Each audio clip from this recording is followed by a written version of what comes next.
século XX que aconteceu, né? Isso também não tem tanto tempo. Então, para a gente pensar um pouquinho, né, o quanto essas práticas violentaram pessoas e o quanto é importante o nosso trabalho diário, cotidiano dentro do CAPS, né? E eu acho que a gente fala num CAPS AD, né? Que daí a gente vai pensar, tá, mas como que era a população AD, então, nessa época? Então, gente, a população AD, nesse momento, né, que estava esse início dos hospitais psiquiátricos, também, obviamente, já existia pessoas que usavam drogas, né? A humanidade, desde que ela se entende por gente, faz uso de substância. Então, mais ou menos ali no século XX, que é onde então surge o hospital psiquiátrico, assim, com bastante intensidade, nesse sentido, né, de segregar as pessoas com questões de uso de álcool e drogas, elas também eram colocadas nesses hospitais, tá? Mas elas eram muito mais, era ligado, na verdade, tanto à instituição psiquiátrica quanto à instituição jurídica, tá? Era um aparato jurídico institucional. Então, assim, elas eram colocadas mais em manicômios judiciários, não que, via de regra, não existia tanto isso, até porque se perdia as contas também, né, de quantas pessoas iam para o hospital psiquiátrico, quem usava droga e quem era, então, só considerado alienado, né, desviante. Isso não tinha tanto um controle. Mas muitas pessoas que tinham essa questão do vício, né, elas iam para manicômios judiciais, né? Então, elas sempre foram vistas como uma questão jurídica, penal, né? Então, elas eram punidas como se elas fossem criminosas, tá? Diferente dos desviantes alienados, então, né? Eles eram punidos por ser assim, de alguma forma, mas não tinha essa questão jurídica, né? Não tinha uma questão de polícia envolvida nisso tudo, né? Então, ali em 1970, a gente tem várias, não digo reformas, mas movimentos pelo mundo, assim, né, relacionado ao uso de drogas. Então, se começa a ver que o uso, ele começa a se tornar um problema de saúde pública, tá? Mas ainda não é considerado um problema de saúde pública, mas o que começa a acontecer, né? Muitos crimes começam a acontecer por causa do uso de drogas, o tráfico de drogas, o narcotráfico, ele começa a crescer muito no mundo inteiro, né? E os Estados Unidos, com a presidência ainda de Richard Nixon, vai declarar, então, guerra às drogas, né? Então, ele pega esse balaio todo do narcotráfico, de tudo que envolve isso, e coloca tipo, nada relacionado à droga vai ser aceito, quem usa droga também é tão criminoso quanto, e é isso, é guerra às drogas, sem nenhum braço do Estado para, de alguma forma, lidar com isso, né? É simplesmente colocado essa guerra às drogas e ponto. Não tem discussão, não tem política pública, né?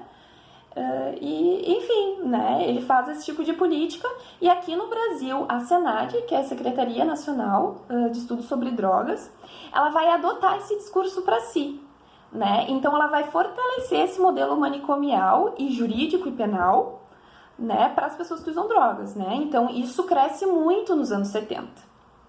Então, a gente tem aí uma criminalização muito forte do usuário de drogas, né? Então, a gente tem aí a ascensão de uma política proibicionista em relação ao usuário. Isso em 1970, gente, né? Então, de novo, relembro um pouquinho porque é muito próximo, né? É anos atrás. Então, só pra gente deixar isso registrado, assim, né? Porque realmente faz muito pouco tempo. E isso tudo vai reverberar, né? De como a gente vai cuidar dessas pessoas, né? Então, não era considerado ainda um problema de saúde, né? Era considerado uma questão jurídica por muito tempo, tá? Em 1977 surge o Ministério da Saúde. Então, quando surge o Ministério da Saúde, várias questões começam a ser levantadas, porque começa, então, um olhar sobre a saúde pública brasileira, né? E uma das questões que é levantadas é a questão do uso de drogas, porque acaba se percebendo que realmente isso afeta a vida das pessoas, né? E que isso é um problema de saúde também, né? Que as pessoas usam drogas e que a gente precisa falar sobre isso e que a saúde tem que se deter dessa pauta. Só que nesse momento ainda tinha a ditadura militar, a Senad ainda era muito forte, né? Por conta a ditadura também fortaleceu muito a Senad né? As duas, na verdade, eram muito próximas. Então era muito difícil do Ministério da Saúde travar embates contra isso, né? Então, mais ou menos nesse momento, né, acho que em 70, 80, né, começa muitos movimentos sociais, né, de reforma sanitária e de reforma psiquiátrica, que vão mudando, então, um pouco do paradigma brasileiro a nível de estrutura total, né, não só questão de saúde. Então, com o MTST, né, que acaba sendo um movimento dos trabalhadores, né, e movimento social de trabalhadores, estudiosos, que começam a contestar esse modelo de saúde, né, principalmente esse modelo também, daí falando da reforma psiquiátrica, desse modelo de saúde mental, né, que isso não estava certo, né? Que as pessoas estavam sendo jogadas num lugar e não estavam nem sendo olhadas, né? Então, a partir disso e dessa força, assim, né? Lembrando muito de como surge a reforma sanitária e a reforma psiquiátrica, que foi um modelo, foi a partir do movimento social, do movimento popular e do movimento de trabalhadores para mudar algo que é um absurdo acontecer, né? Que estava sendo denunciado há muito tempo, inclusive por Franco Basaglia, né? Que é um dos responsáveis pela reforma italiana, quando veio no Brasil, fez várias denúncias, né?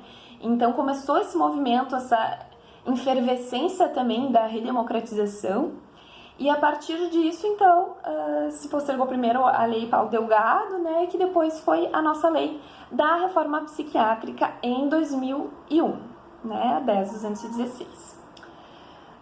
Traçando assim uma linha para a questão de álcool e drogas. A questão de álcool e drogas, ela não vem tão junto como o movimento de reforma.